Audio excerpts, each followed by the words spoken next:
So let's get started. The first thing you need to know is how to hold the club. I like to keep things real simple, and so what I always tell a new golfer is just put your left thumb out. If you're a right-handed golfer, think of that as a hot dog. Your right hand's going to be the bun, and you're simply going to put the hot dog in the bun. So when we grip the club, we put our hands on the club. Here's my hot dog, here's my bun, and there's a hot dog in the bun. So you'll notice that my fingers are touching. We want to make sure the fingers are touching. They're not separated, like if we were playing hockey. There's some variations on the grip that you may have heard of or maybe you've experimented with, the overlap, the interlock. I'm not gonna go into any detail on those grips on this video. If you're new at golf and you do what I just showed you right here, where you're putting the hot dog in the bun, you should be ready to go.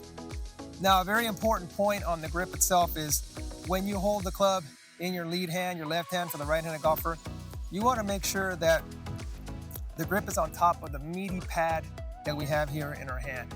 You don't want to have that grip going in the lifeline of your palm, because then what'll happen is when you start making bigger swings, you're going to lose control of the club because it's going to be moving around in your grip.